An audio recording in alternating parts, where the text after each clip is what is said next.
Welcome to the National University online class. During this pandemic, I feel proud to be the part of this National University online video class lecture as a resource person. Please maintain the health rules. বিষয় ইসলামের ইতিহাস ও সংস্কৃতি, programme BA honours চতুর্থ বর্ষ, course code 24-16-03।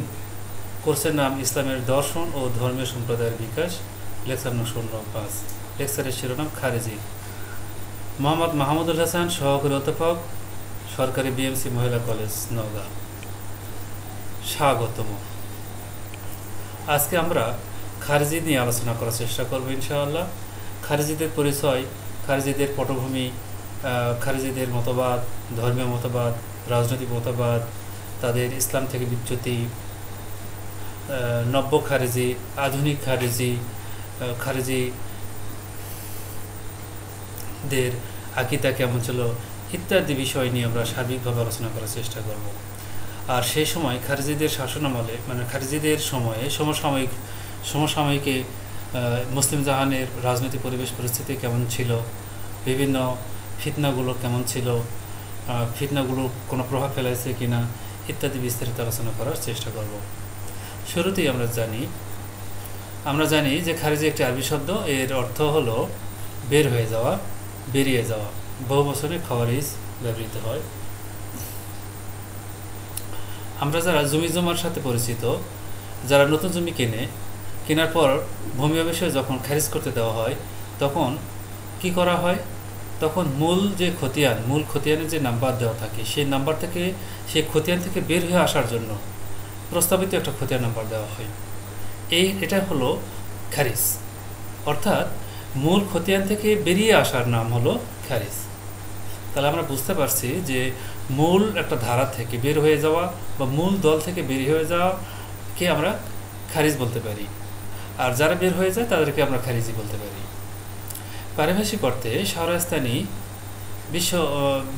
বিখ্যাত ইসলামী চিন্তাবিদ শাহরাস্তানির মতে খারিজি হলো প্রত্যেক এমন ব্যক্তি যে এমন হক ইমামের বিরুদ্ধে বিদ্রোহ করে যাকে লোকেরা ইমাম হিসেবে স্বীকার করে নিয়েছে। অর্থাৎ বৈধ শাসকের বিরুদ্ধে যারা বিদ্রোহ করে তারাই হলো খারেজি। এই বিদ্রোহটা সাহাবীদের যুগে হোক বা খোলাফা রাশিদিনের যুগে হোক অথবা তাবিনের যুগে হোক অথবা যে কোনো পরবর্তী যুগে হোক। ইবনু আজম আন্দালুসী রহমতুল্লাহ আলাইহি এর সংজ্ঞা অনুযায়ী বলেন যে খারেজি বলতে প্রত্যেক এমন সম্প্রদায়কে বোঝায় যারা চতুর্থ খলিফা আলী রাদিয়াল্লাহু আনহু এর বিরুদ্ধে বিদ্রোহকারীদের মতামত কিংবা তাদের রায় অবলম্বনকারী, তা যে কোনো যুগে হোক না কেন। ডক্টর নাসির আল আকল বলেন, খারেজি হচ্ছে যারা গুনাহের কারণে অন্য মুসলমানকে কাফির বলে এবং মুসলিম শাসক ও সাধারণ লোকজনের বিরুদ্ধে বিদ্রোহ করে।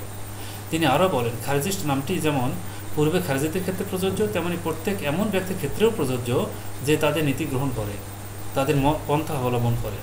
উপরোক্ত সংখ্যা অনুযায়ী তাদের প্রধান দুটি আলামত দেখা যায়।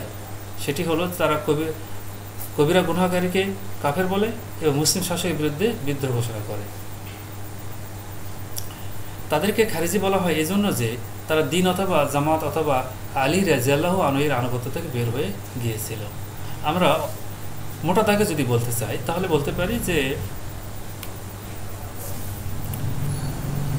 সিফিনের যুদ্ধের পরে হযরত আলী রাদিয়াল্লাহু আনহু এর দল থেকে যারা বের হয়ে আলাদা একটি দল গঠন করেছিল তারা হলো খারেজি।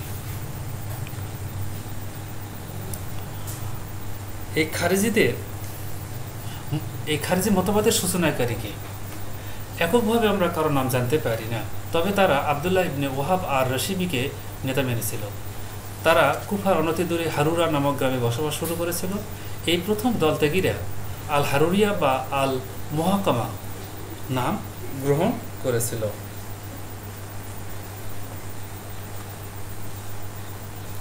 এই নাম পরবর্তীতে খাওয়ারিজের বেলাতেও প্রয়োগ করা হয়। এরও পরে তারা দজলা নদীর বাম দিকে জুখা অঞ্চলে বসবাস করতে থাকে। এই জুখা অঞ্চল ছিল একটি নিম্নভূমি যেখানে কয়েকটি সেতুর মুখ ছিল। এর পাশেই ছিল বাগদাদ। এই বিদ্রোহীদের ঘাঁটি যেটা নাহরানের খাল বরাবর ছিল, এখানেই হযরত আলী রাদিয়াল্লাহু আনহুর সাথে নাহরানের যুদ্ধ হয়েছিল। তাহলে আমরা এই খারিজিদের যে নেতা আবদুল্লাহ ইবনে ওয়াহাব আর রাশিবির নেতৃত্বে যে দল গঠিত হয়েছিল তাদেরকেই আমরা খারিজি বলে অভিহিত করতে পারি।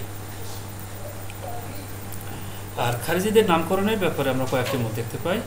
এক, হযরত আলী রাদিয়াল্লাহু আনহুর দল থেকে বিচ্ছিন্ন হয়ে পড়ার জন্য তাদের খারিজি নামে অভিহিত করা হয়। দুই, মুমিনদের দল থেকে বের হয়ে যাওয়ার কারণে তাদের নামকরণ করা হয়। তিন, কুফা হতে চলে যাওয়ার কারণেই তাদের নামকরণ হয়েছে খারিজি। পরবর্তীতে খারিজির অনুসারীরা আশুরার নামও ধারণ করেছিল। তাহলে দেখা যাচ্ছে যে এই ইরাক থেকেই আমরা ইতিপূর্বে দেখেছি যে শিয়াদের জন্ম হয়েছে কারবালা প্রান্তর থেকে, আর এই খারিজিদেরও উত্থান হচ্ছে এই ইরাক থেকে। আর এই ইরাক ছিল পারস্য সাম্রাজ্যের অন্তর্ভুক্ত একটি দেশ। খারিজিদের বিভিন্ন উপদল, খারিজিরা বিভিন্ন অবস্থা ও পরিস্থিতির প্রেক্ষিতে বিভিন্ন উপদলে বিভক্ত হয়ে পড়ে। এক, ইবাদিয়া। আবদুল্লাহ ইবন ইবাদিল মুররিদ তামিমি নামানুসারে খারিজিদের এই শাখা নামকরণ হয় ইবাদিয়া। এই সম্প্রদায়ের অন্যান্য নামের মধ্যে সুরাত নামটিও বিশেষভাবে সুপরিচিত। অন্য মুসলিমদের মতামত গ্রহণ করার ব্যাপারে ইবাদিয়ারাও যথেষ্ট সহানুভূতিশীল ছিল। বর্তমানে ওমান, পূর্ব আফ্রিকা, ত্রিপোলিতেনিয়া ও দক্ষিণ আলজেরিয়ায় ইবাদিয়া সম্প্রদায় বসবাস করে। সাফারিয়া, এই শাখার নেতা ছিলেন জায়েদ বিন আফসার। এরা ছিলেন অত্যন্ত গোঁড়া, নিজেদের মতামতের বাইরে ভিন্ন মতাবলম্বীদের তারা অবিশ্বাসী বলে আখ্যায়িত করত। এখন আমরা এই খারিজিদের মতবাদের প্রেক্ষাপট জানার চেষ্টা করব এবং ওই সমসাময়িক সময়ে যে ইসলামের যে সংকটগুলো এসেছিল, ইসলামের যে ফিতনাগুলো এসেছিল, ইসলামের যে গৃহযুদ্ধগুলো এসেছিল, সেই গৃহযুদ্ধগুলোরও আমরা আলোচনা করার চেষ্টা করব। কারণ সেই গৃহযুদ্ধর ধারাবাহিকতায় এই ফিতনাগুলো এসেছিল। এই আলোচনাটা অত্যন্ত গুরুত্বপূর্ণ। এটা শুধু ক্লাসের জন্য নয়, এটা শুধু পরীক্ষার জন্য নয়, এটা মুসলিম হিসেবেও আমাদের জানা অত্যন্ত জরুরি। কারণ এই যে খারিজি যারা ছিলেন, তারা ছিলেন ইসলামের দ্বিতীয় প্রজন্মের মানুষ, যারা রাসূলুল্লাহ সাল্লাল্লাহু আলাইহি সাল্লামের ইন্তেকালের পরে ইসলাম গ্রহণ করেন। এদের প্রায় সকলেই ছিলেন যুবক। এরা ছিলেন অত্যন্ত ধার্মিক, সৎ ও নিষ্ঠাবান আবেগী মুসলিম। সারা রাত তাহাজ্জুদ আদায় ও সারাদিন জিকির ও কোরআন পাঠে রত থাকার কারণে তারা কুররা বা কোরআন পাঠকারী নামেও সুপরিচিত ছিলেন। এরা দাবি করেন যে একমাত্র কোরআনের আইন ও আল্লাহর হুকুম ছাড়া কিছুই চলবে না। তাহলে আমরা দেখতে পাচ্ছি যে মুসলমানদের থেকে একটি আবেগী মুসলিম গোষ্ঠী খারিজ হয়ে গিয়েছিল। তাহলে আমরা এর শুরু থেকে আলোচনা করার চেষ্টা করি। শুরুতে আমরা বলতে পারি যে আঞ্চলিক দ্বন্দ্ব। আমরা জানি হযরত ওমর রাদিয়াল্লাহু এর শাসনামলে সিরিয়া, প্যালেস্টাইন, জর্দান, মিশর, ইরাক, ইরান মুসলিম সাম্রাজ্যভুক্ত হয়েছিল।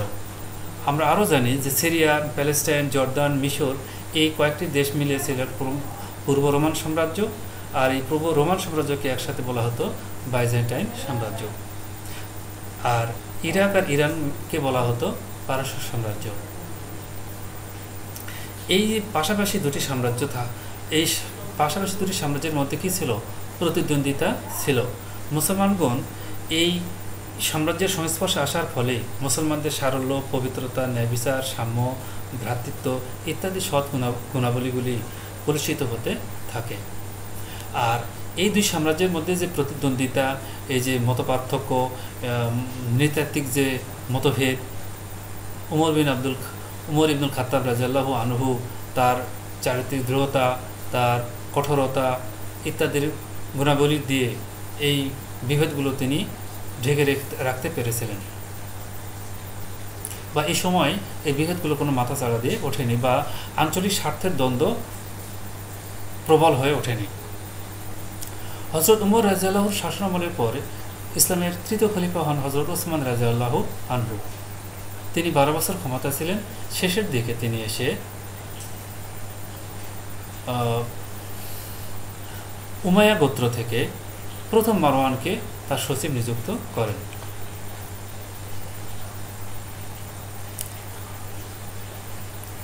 হজরত উমর রাদিয়াল্লাহু আনহুর হত্যাকাণ্ড ইসলামের জন্য একটি বড় একটি অশনি সংকেত।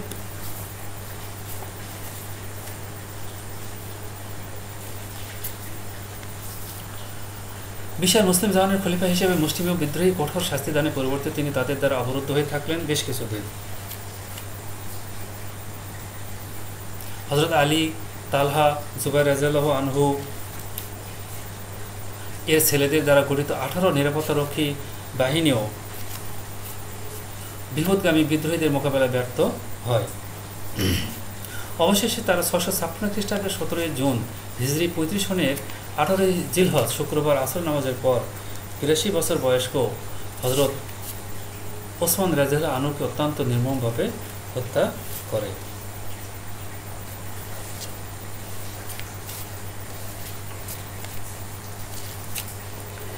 এই হত্যাকাণ্ডের ফলে মুসলিম খিলাফত মারাত্মক ক্ষতিগ্রস্ত হয়, অপূরণীয় ক্ষতির সম্মুখীন হয়।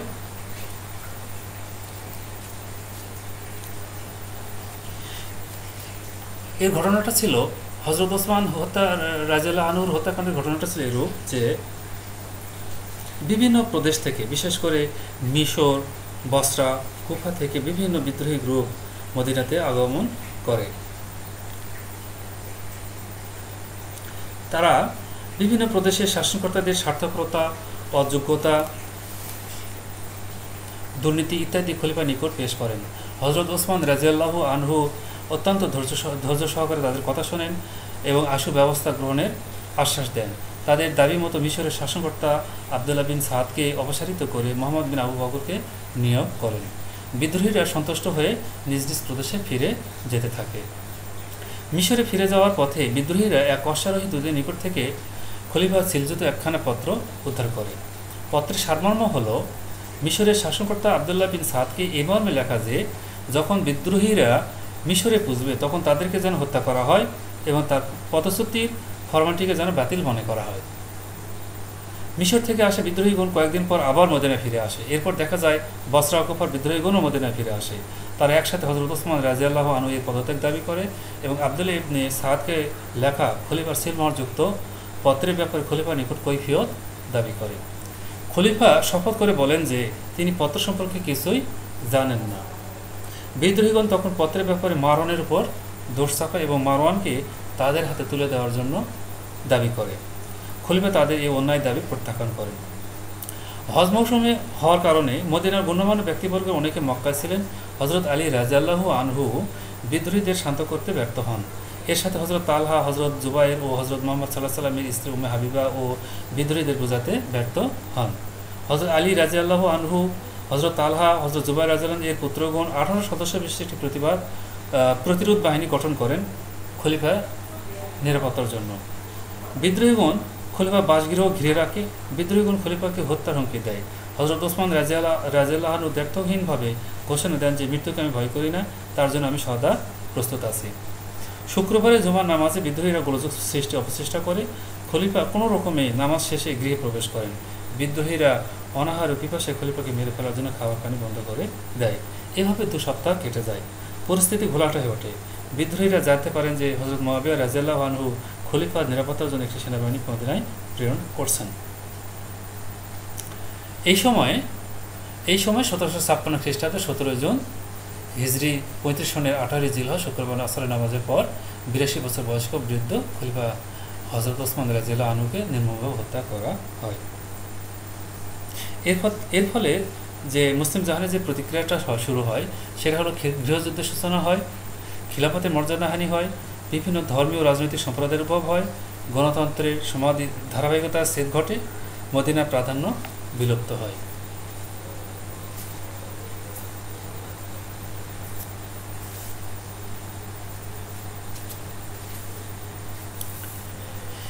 এইরকম পরিবেশ পরিস্থিতিতে সুষ্ঠু আলাপ আলোচনার ব্যতি রেখে বিভিন্নমুখী চাপের ফলে হযরত আলী রাদিয়াল্লাহু আনহুকে খিলাফতের দায়িত্ব ভার গ্রহণ করতে হয়। তিনি হন ইসলামের 4র্থ খলিফা।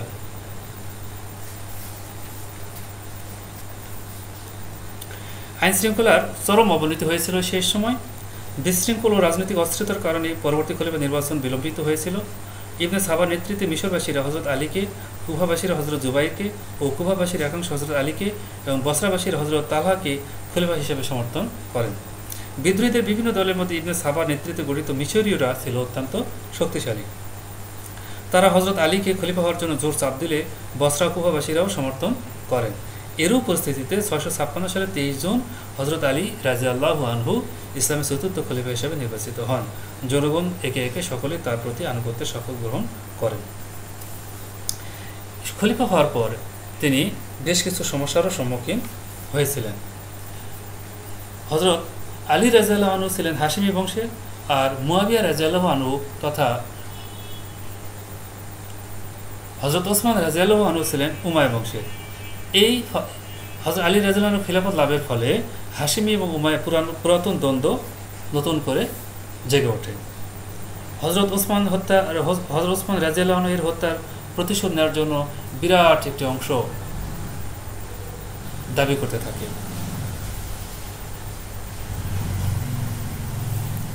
নিরীহ ও ধর্মপ্রিয় মুসলিম জনতা হজরত ওসমান রাদিয়াল্লাহু আনহু এর প্রতি সহানুভূতিশীল ছিলেন। তার দিক থেকে হজরত ওসমান রাদিয়াল্লাহু আনহুর হত্যার বিচারের দাবি ওঠে। বিশিষ্ট সাহাবী হজরত তালহা, হজরত জুবাইর, হজরত মুহাম্মদ সাল্লাল্লাহু আলাইহি সাল্লামের স্ত্রী ও হজরত আবু বকর রাদিয়াল্লাহু আনহু এর কন্যা বিবি আয়েশা প্রমুখ ব্যক্তিগণ হজরত ওসমান রাদিয়াল্লাহু আনহুর হত্যার বিচার দাবি করেন। চতুর্থ খলিফা হজরত আলী রাদিয়াল্লাহু আনহু ঘোষণা করেন যে আমিও এই বিষয়ে কম আগ্রহান্বিত নই, কিন্তু এত সত্ত্বর আমি তা করতে পারি না। খুব সংকটজনক মুহূর্ত। এখন যদি শান্তি ভঙ্গ করা হয় তবে বেদুইনগণ এবং বিদেশিগণ বিদ্রোহীও বসবে এবং আরব দেশ পুনরায় অন্ধকারাচ্ছন্ন হয়ে পড়বে। যতদিন সংকটজনক অবস্থা হতে আল্লাহ আমাকে কোনো উপায় না দেখান ততদিন আপনারা অপেক্ষা করুন। হজরত তালহা, জুবাইরের পরবর্তীতে হজরত আয়েশা রাদিয়াল্লাহু সঙ্গে হজরত আলী রাদিয়াল্লাহু আনহু এর মানসিক দূরত্ব বৃদ্ধি পেতে থাকে, কারণ তাদের সকলেই হজরত ওসমান হত্যার বিচার দাবি করেছিলেন। হজরত আলী রাদিয়াল্লাহু আনহু হত্যাকারীদের শাস্তি দিতে আগ্রহী, কিন্তু তিনি প্রথমে মুসলিম বিশ্বে শান্তি পুনঃপ্রতিষ্ঠা করতে চেয়েছিলেন। এই সময় তিনি গোটা মুসলিম জাহানকে তার নিজের কবজায় নেওয়ার জন্য, নিয়ন্ত্রণে নেওয়ার জন্য কিছু প্রশাসনিক রদবদল করেন। হজরত তালহা, জুবাইর, বিবি আয়েশা রাদিয়াল্লাহু আনহু ও নেতৃস্থানীয় ব্যক্তিদের প্ররোচনায় জনগণের মাঝে যখন হজরত ওসমান রাদিয়াল্লাহু হত্যাকারীদের বিচারের দাবিতে ক্ষোভ দানা বেঁধে ওঠে, তখন হজরত আলী রাদিয়াল্লাহু আনহু কিছু প্রশাসনিক রদবদলের মতো সিদ্ধান্ত গ্রহণ করেন। তিনি বসরা শাসনকর্তা আব্দুল ইবনে আমিরকে পদচ্যুত করে ওসমান বিন হানিফকে ইয়ামিনী, ওবায়দুল্লাহকে মিশরে, কায়েস বিন সাদকে কুফার নতুন শাসককর্তা নিয়োগ করেন।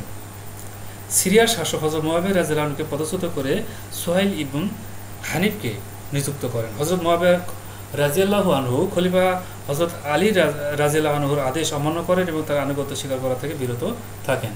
হজরত মুয়াবিয়া রাদিয়াল্লাহু আনহু শুরুতেই হজরত ওসমান রাদিয়াল্লাহু আনহু এর হত্যাকাণ্ডের বিচার দাবি করে বসেন। হজরত মুয়াবিয়া রাদিয়াল্লাহু আনহু হজরত ওসমান হত্যার প্রতিশোধ গ্রহণের জন্য তিনি রাজনৈতিক স্লোগান হিসেবে গ্রহণ করেন। তিনি হজরত ওসমান রাদিয়াল্লাহু আনহু এর রক্তমাখা জামা ও তার স্ত্রী নাইলার কর্তৃত্ব আঙ্গুলি জনসাধারণ প্রদর্শন করে জনসাধারণের আবেগকে নিজের অনুকূলে নিতে চেষ্টা করেন।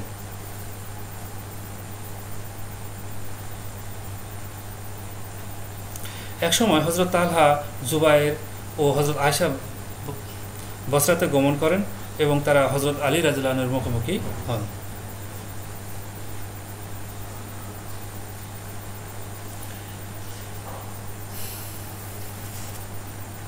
হজরত তালহা, হজরত জুবাইর, হজরত আয়েশা রাদিয়াল্লাহু আনহু এর সম্মিলিত জোটের সাথে হজরত আলী রাদিয়াল্লাহু আনহু এর মানসিক দূরত্ব এতই দূর গড়িয়ে গিয়েছিল যে তাদেরকে একটি যুদ্ধের মুখোমুখি হতে হয়েছিল। সেই যুদ্ধটির নাম হলো উর্সের যুদ্ধ, যাকে বাংলায় উঠের যুদ্ধ বা উষ্টের যুদ্ধ, আরবিতে জামালের যুদ্ধ, ইংরেজিতে ব্যাটল অব দ্য ক্যামেল বলে অভিহিত করা হয়। বর্তমান ইরাক প্রদেশের বসরা নগরী উপকণ্ঠে কুরাইশ নামক স্থানে 656 সালের 9 ডিসেম্বর এই যুদ্ধ সংঘটিত হয়েছিল। আমরা যুদ্ধের কারণ সম্পর্কে কিছুটা ধারণা পেয়েছি। তার মধ্যে অন্যতম কারণ ছিল হযরত ওসমান রাদিয়াল্লাহু আনহু হত্যার বিচার। হযরত আয়েশা রাদিয়াল্লাহু আনহা তাৎক্ষণিক বিচারের দাবিতে অনড় ছিলেন এবং আলী রাদিয়াল্লাহু আনহু গোটা বিশ্বে, গোটা মুসলিম জাহানের রাজনৈতিক পরিস্থিতি শান্ত করার পরে হযরত ওসমান রাদিয়াল্লাহু আনহুর হত্যার বিচার করার পক্ষপাতী ছিলেন এবং এটা তিনি ভালো মনে করেছিলেন। এই উশের যুদ্ধের ফলাফল ছিল যে বেশ কিছু মুসলমান, উভয় পক্ষের মুসলমান সেনা নিহত বা শাহাদত বরণ করেছিল। হযরত আয়েশা রাদিয়াল্লাহু আনহার পক্ষ পরাজিত হয়েছিল, কিন্তু তাদের প্রতি হযরত আলী রাদিয়াল্লাহু আনহু অত্যন্ত সম্মান প্রদর্শন করেছিলেন এবং সসম্মানে তাকে গৃহে ফিরে যাওয়ার ব্যবস্থা করেছিলেন।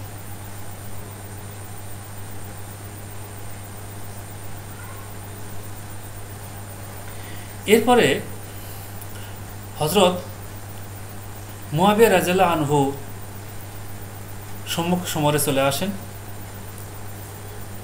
হযরত মুয়াবিয়ার পক্ষের সাথে হযরত আলী রাদিয়াল্লাহু আনহুর যে যুদ্ধটি হয়, সেই যুদ্ধটির নাম ছিল সিফফিনের যুদ্ধ।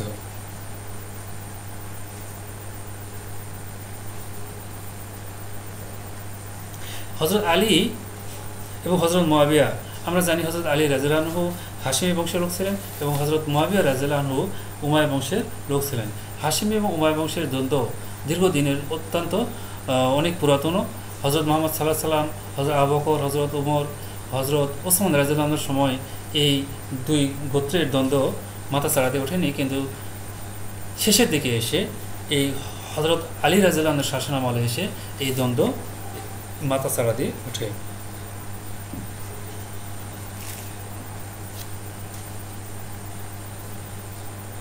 আমরা এই দ্বন্দ্বের দু একটি কারণের কথা উল্লেখ করতে পারি। সেটি হলো, হযরত মুয়াবিয়া রাদিয়াল্লাহু আনহু ছিলেন একজন দক্ষ যোগ্য সংগঠক, বিজেতা ও শাসক। তিনি যুদ্ধের মাধ্যমে উত্তর আফ্রিকা, ভূমধ্যসাগরীয় দ্বীপপুঞ্জ, মধ্য এশিয়া ও এশিয়া মাইনরের বহু স্থানে স্বীয় কর্তৃত্ব প্রতিষ্ঠা করেন। এই শক্তিবৃদ্ধি তার সুপ্ত ক্ষমতা লিপ্সা ও উচ্চাভিলাষকে জাগ্রত করে তোলে।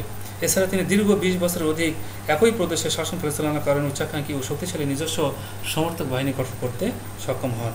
হযরত মুয়াবিয়া রাদিয়াল্লাহু আনহুকে আরও কিছু অনুকূল পরিস্থিতি উচ্চাকাঙ্ক্ষী করে তুলেছিল।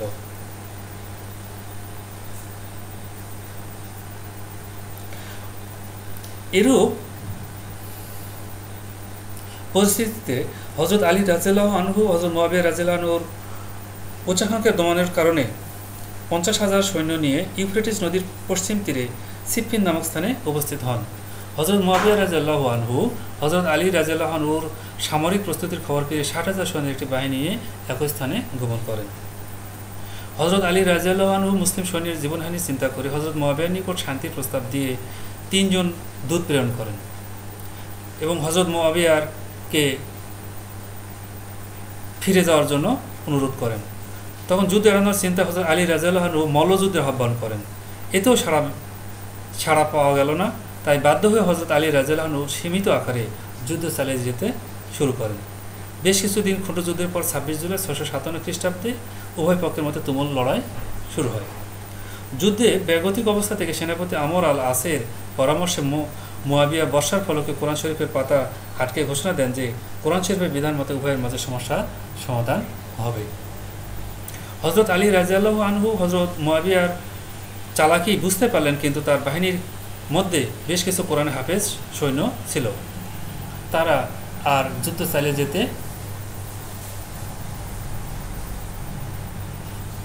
যেতে অস্বীকৃতি জানান। হযরত আলী রাদিয়াল্লাহু আনহু পর সকল পরিবেশ পরিস্থিতি বিবেচনা নিয়ে যুদ্ধ বন্ধ ঘোষণা করেন এবং উভয় পক্ষে সালিসি প্রস্তাব করা হয়।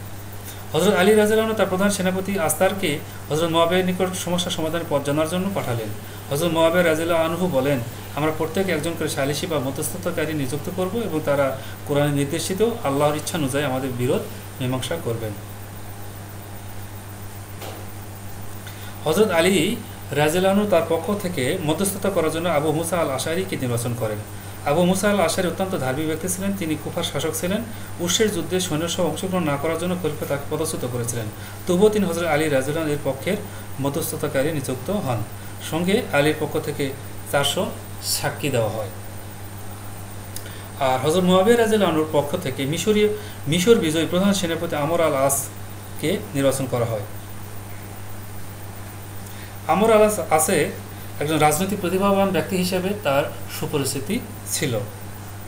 দুপক্ষের মধ্যে 400 জন করে মোট 800 জন সাক্ষী নিয়ে 659 সালের জানুয়ারিতে আল মদিনা ও দামেস্কের মাঝে দুমাতুল জন্দল আজরু নাম যেটা আর কি, সেখানে সমাবেশ হয়। সেই সমাবেশে বিভিন্ন দাবি দেওয়ার মাধ্যমে বিভিন্ন দুই পক্ষের আলোচনা সভাস্থলে আলোচিত হয়। আমর সবার কাজ শুরু হওয়ার আগে আবু মুসা আল আশারিকে ডেকে দুজন আলোচনা করেন। আমর আল আস আবু মুসাকে বোঝাতে থাকেন যে মুসলিম বিশ্বে হযরত আলী রাদিয়াল্লাহু আনহু এর পক্ষে বিপক্ষে জনমত তৈরি হয়েছে।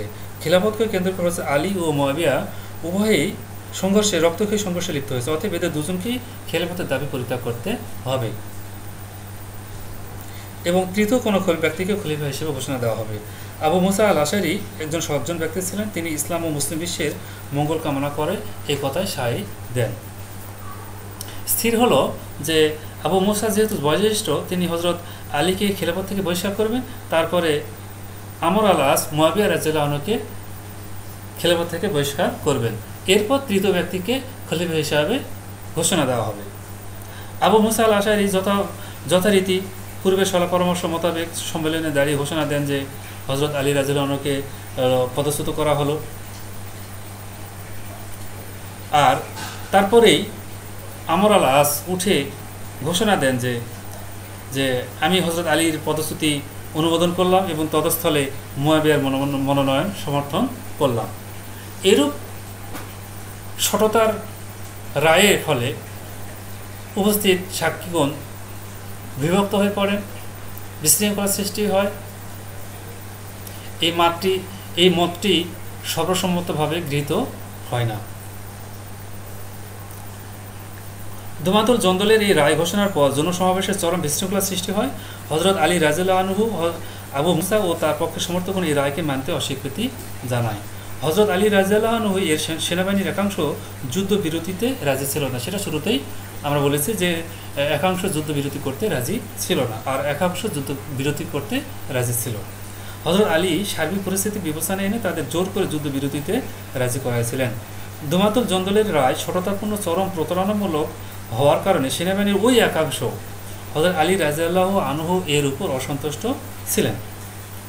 তারা হযরত আলী রাদিয়াল্লাহু আনহুকে আবার হযরত মুয়াবিয়ার বিরুদ্ধে যুদ্ধ করার জন্য আহ্বান জানান। হযরত আলী রাদিয়াল্লাহু আনহু পুনরায় যুদ্ধ করতে সম্মত না হয় তারা তার দল ত্যাগ করে এবং ইসলামী ইতিহাসে তারাই খারেজি নামে অভিহিত হয়।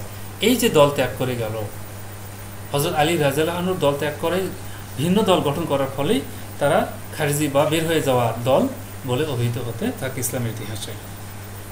আবদুল্লাহ ইবন ওহাব আল রশিবির নেতৃত্বে মুষ্টিবদ্ধ হাত তুলে প্রায় 4000 খারেজি স্লোগান দিয়েছিল লা হুকমা ইল্লাল্লাহ।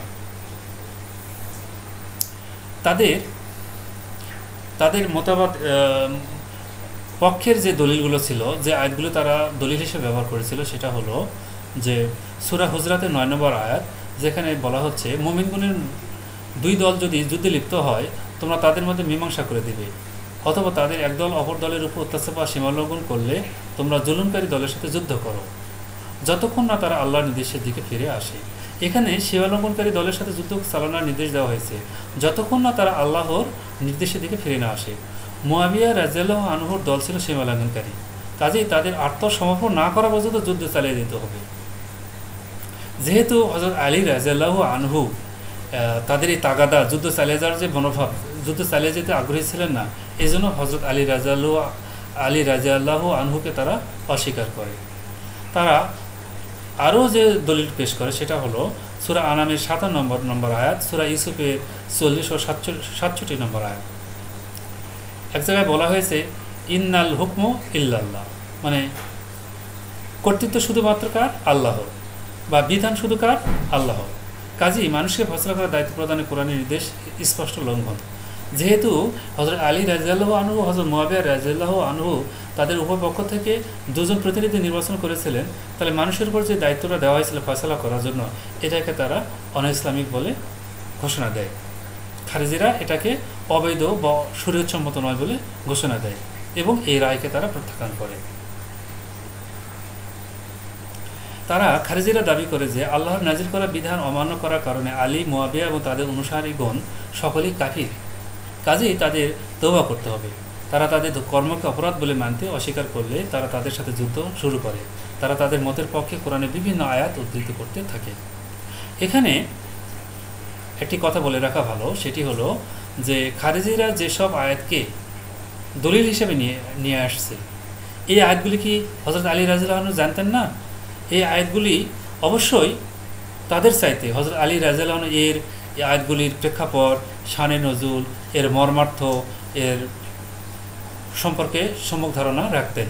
কিন্তু তারা খারিজিরা এই আয়াতগুলির অর্থ নিজের মতো করে বোঝার কারণে তারা ইসলাম থেকে বিচ্যুত হয়ে যায় এবং ভুল পথে পরিচালিত হয়। ইসলামের এই কোরআনের ভুল অর্থ তোলে। সালিসি ব্যবস্থা যেহেতু তাদের মনোভূত হয়েছিল না, ব্যর্থ হয়েছিল, এর ফলে তাদের যে দাবি ও প্রচারণা আরও জোরদার হয়। তারা আবেগী যুবকদেরকে বোঝাতে থাকে যে আপোষকামিতার মধ্য দিয়ে কখনো হক প্রতিষ্ঠা হতে পারে না, কাজেই দিন প্রতিষ্ঠার জন্য কোরআনের নির্দেশ অনুসারে জিহাদ চালিয়ে যেতে হবে। ফলে বছরখানেকের মধ্যেই তাদের সংখ্যা ৩-৪ হাজার থেকে বৃদ্ধি পেয়ে ২৫-৩০ হাজারে পরিণত হয়।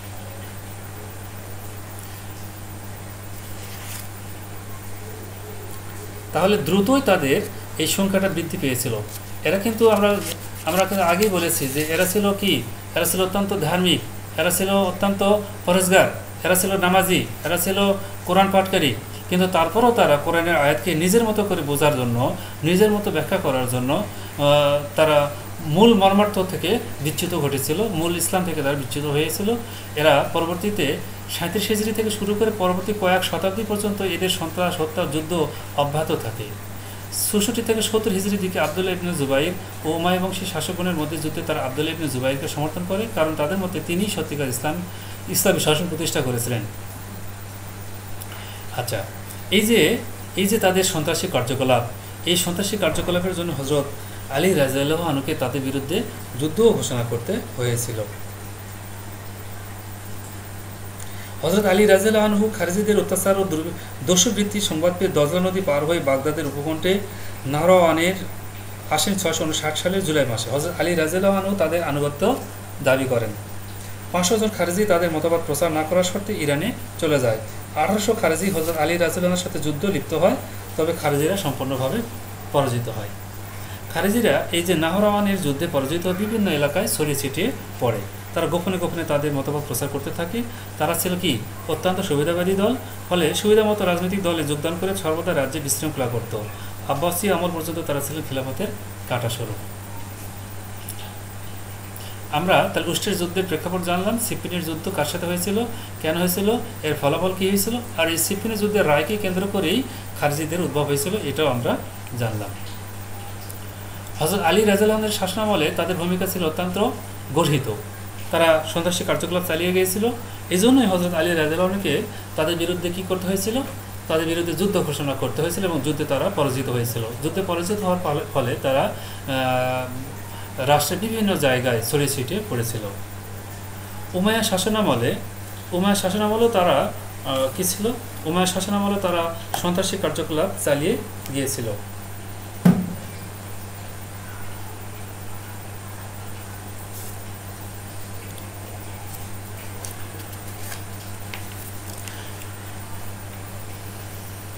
হাজ্জাজ বিন ইউসুফ যখন ক্ষমতায় ছিলেন তখন তাদেরকে প্রচণ্ডভাবে দমন করেছিলেন, তখন তারা আর মাথা ছাড়া দিয়ে উঠতে পারেনি।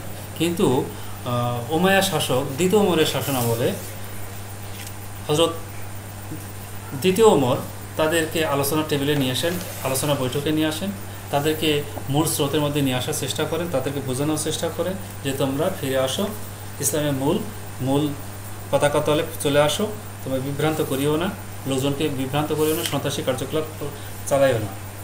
কিন্তু তারা না শুনে তারা আবার সেই আগেকার অবস্থানে ফিরে যায় এবং সন্ত্রাসী কার্যকলাপ পরিচালনা করে। আব্বাসীদের আমলে খারিজিদের আন্দোলন নামে মাঝে মাঝে বিক্ষিপ্তভাবে মাথা চাড়া দিয়ে উঠত, বিশেষ করে তবে তারা বড় ধরনের কোনো গোলযোগ সৃষ্টি করতে পারে নাই। তারপর কেবল এর একটি ধর্মীয় সম্প্রদায় হিসাবে বিদ্যমান থাকে, কিন্তু তাদের মধ্যে বিশেষ প্রাণশক্তি বা বিস্তার লাভের উদ্যোগ পরিলক্ষিত হয়নি। পূর্ব আরব এবং অপরদিকে উত্তর আফ্রিকা এবং পূর্ব আফ্রিকার উপকূলে খারিজিদের একটি অংশ ইবাদিয়া নামে পরিচিত হয় এবং তারা সন্ত্রাসী কার্যকলাপ বাদ দিয়ে স্বাভাবিক জীবনযাপন করতে থাকে।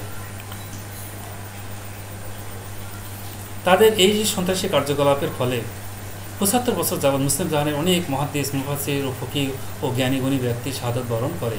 মানুষ হত্যা ছিল তাদের কাছে অত্যন্ত তুচ্ছ বিষয়। এরা যাকে তাদের বিশ্বাস ও মতের বিরোধী মনে করেছে তাদেরকে তারা নির্বিচারে হত্যা করেছে। বর্তমানে এই সম্প্রদায়ের ক্ষুদ্র একটি সমর্থ গোষ্ঠী ওমান ও লিবিয়াতে বসবাস করছে। তারা ইহুদি সম্প্রদায় নামে পরিচিত। তারা সন্ত্রাসী কর্মকাণ্ড থেকে নিজেদেরকে গুটিয়ে নিয়েছে।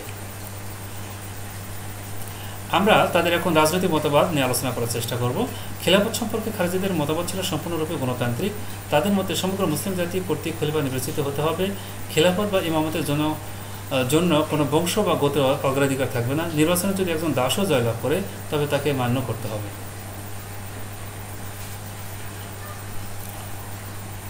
আর এই শাসক খলিফা তার যোগ্যতা ও কার্যাবলী দ্বারা যতদিন জাতির আস্থাভাজন থাকতে পারবেন ততদিন তিনি খিলাফতে অধিষ্ঠিত থাকবেন, আর যতদিন না আস্থাভাজন থাকবেন না তাকে পদচ্যুত করতে হবে, আর পদচ্যুত করতে যদি অস্বীকৃতি জ্ঞাপন করে তাকে হত্যা করতে হবে। তারা দুই খলিফা ছাড়া তৃতীয় ও চতুর্থ খলিফাকে খলিফা হিসেবে স্বীকার করেন না। স্বজনপ্রীতির জন্য, সত্য ন্যায়পথ হতে বিচ্যুত হওয়ার জন্য তারা হযরত ওসমান রাদিয়াল্লাহু আনহু এর হত্যাকাণ্ডকে ন্যায়সঙ্গত বলে মনে করেন। সালিসির আশ্রয় নিয়ে অন্যায় করার কারণে হযরত আলী রাদিয়াল্লাহু আনহুকে খলিফা বলে স্বীকার করেন না। আচ্ছা, খারিজিদের ধর্মীয় মতবাদ ছিল তারা মনে করেন যে ইসলামের পঞ্চম স্তম্ভ যে কালেমা, নামাজ, রোজা, হজ ও যাকাত অমান্যকারী কাফির হয়ে যাবে, ইসলাম থেকে খারিজ হয়ে যাবে। তাদের মতে পরিবারবর্গ সহ তাদেরকে হত্যা করা উচিত। তাদের মতে তওবা না করে কবিরা গুনাহগারী চিরদিন জাহান্নামে থাকবে। একটি মাত্র কবিরা যদি কেউ করে তাহলে তিনি ইসলাম থেকে খারিজ হয়ে যাবেন। তাদের মতে ইমাম ও ইসলাম এক ও অবিভাজ্য। শৌখিন ইমানে তার বিশ্বাসী ছিলেন না। ইমান ও আমলের উপর তার অত্যাধিক গুরুত্ব আরোপ করতেন। গান বাজনা, জুয়া খেলা, মদ্যপান, ধূমপান, নেশাজাতীয় দ্রব্য সেবন ইত্যাদিতে তারা হারাম বিবেচনা করতেন। অনারব মুসলিমদেরকে তারা আরব মুসলিমদের সমপর্যায়ে ভুক্ত মনে করতেন। ইবাদিয়া খারিজগণের মতে ইবাদত কেবলমাত্র তারাই প্রকৃত মুসলিম, মিথ্যা বলা যাবে না, পবিত্রভাবে জীবনযাপন করতে হবে, আর মৃত্যুর জন্য কোনো কান্নাকাটি করা যাবে না। তারা কোরআন শরীফকে একমাত্র ইমানের আইনের নির্ভরযোগ্য উৎস বলে মনে করেন। তারা কোরআন ও হাদিস ভিত্তিক জীবনযাপন করার জন্য মতবাদ প্রচার করতেন। এজন্য তারা বিশুদ্ধতাবাদী নামে পরিচিত ছিলেন।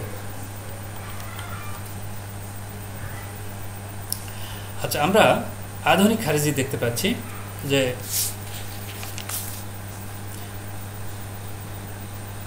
বিশেষ করে মিশরে আধুনিক ইসলামী জাগরণের প্রেক্ষাপটে কিছু নতুন ইসলামী সংগঠন প্রাচীন খারিজি সম্প্রদায় আকীদা গ্রহণ করেছে। গবেষকগণ এদেরকে নব্য খারিজি বলে আখ্যায়িত করেছেন। তাদের অনেকেই খারিজিগণের উপযুক্ত তিনটি মূলনীতি সঠিক বলে স্পষ্টত স্বীকার করেছেন। এদের মধ্যে একটি সুপরিচিত দল মিশরের শুকরি আহমদ মোস্তফা প্রতিষ্ঠিত জামাতুল মুসলিমিন বা জামাআতুত তাকফির ওয়াল হিজরা। শুকরি আহমদ মোস্তফা 1942 সালে আসকিউতে জন্মগ্রহণ করেন। তিনি কৃষি বিশ্ববিদ্যালয়ে লেখাপড়া করার সময় ইখওয়ানুল মুসলিমিনের সদস্য হয়েছিলেন এবং এই সদস্য হওয়ার কারণে তাকে গ্রেপ্তার করা হয়েছিল এবং 7 বছর তিনি জেলখানায় ছিলেন। 1971 সালে তিনি মুক্তিলাভ করার পর তিনি বৈপ্লবিক চিন্তা ও তথ্য নিয়ে বের হন।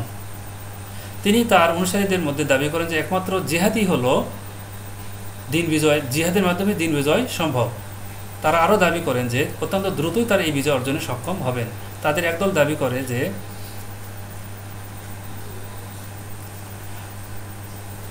তারা অত্যন্ত দ্রুত এই ইসলামকে রাষ্ট্রীয়ভাবে প্রতিষ্ঠিত করতে সক্ষম হবেন। তাদের এই সকল দাবি দেওয়া ও দ্রুত ইসলাম প্রতিষ্ঠার আগ্রহ অনেক যুবককে আকৃষ্ট করতে সক্ষম হয়। তারা জামাতুল মুসলিমিন নামে একটি দল গঠন করেন। এরা এক পর্যায়ে তাদের দলভুক্ত হতে আপত্তি করে, যারা তাদের দলভুক্ত হতে আপত্তি করে তাদেরকেও তারা কাফির বলে ঘোষণা দেয়। তাদের মূলনীতি ছিল যে কোরআন বোঝার জন্য বুদ্ধি বিবেকই যথেষ্ট। তাদের মূলনীতি ছিল সাহাবীগণ সহ পূর্ববর্তী সকল মুসলিম প্রজন্মকে তারা ঘৃণা করত। তাদের মূলনীতি ছিল যে অতীত বর্তমান সকল আলিমের প্রতি তারা অবজ্ঞা প্রকাশ করত। তাদের মূলনীতি ছিল যে অন ইসলামিক শাসন ও আইন ব্যবস্থা সরকারকে কাফির বলতো। আনুগত্যের কারণে তারা সাধারণ নাগরিকদেরকেও কাফির বলতো। এরকম করে আমরা দেখতে পাই যে তারা বেশ কিছু মতবাদ প্রচার করেছিল যেটা ইসলামের সাথে যায় না, ইসলামের মূল আকীদার সাথে যায় না। তারা ইসলামের মূল বিষয়কে তারা পাশ কাটিয়ে গিয়ে তাদের নিজের মতামতকে প্রতিষ্ঠা করার চেষ্টা করেছিল। খারিজিদের মতোই তাদের মধ্যে ইলমের চেয়ে আবেগ ছিল বেশি। এদের নেতৃত্বের কেউই আলিম ছিলেন না, সকলেই ছিলেন সাধারণ শিক্ষিত যুবক। কোরআন হাদিস বোঝার ক্ষেত্রে নিজেদের বুঝকি তারা চূড়ান্ত বলে মনে করতেন। এছাড়া সাহাবীগণের যুগ থেকে আধুনিক যুগ পর্যন্ত সকল মুসলিম প্রজন্মকে তারা ইসলামচ্যুত বলে মনে করতেন, কারণ তাদের দাবি অনুসারে তারা সঠিক ইসলাম প্রতিষ্ঠার জন্য চেষ্টা না করে খোদাদ্রোহী তাগতি রাষ্ট্রশক্তির সাথে আপোষ করেছেন। এই ছিল এই নব্য খারিজিদের মতামতের মূল বিষয়।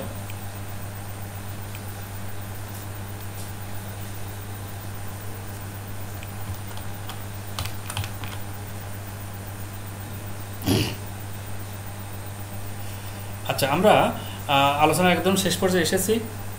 আরও বিস্তারিত পাঠের জন্য নিচের গ্রন্থগুলি পাঠ করার জন্য ছাত্রছাত্রীদের পরামর্শ দেওয়া যেতে পারে, যে PK history of the Arabs, doctor Khondokar Abdullah Jahangir, Islami Akida, ইসলামী বিশ্বকোষ। সবাইকে ধন্যবাদ।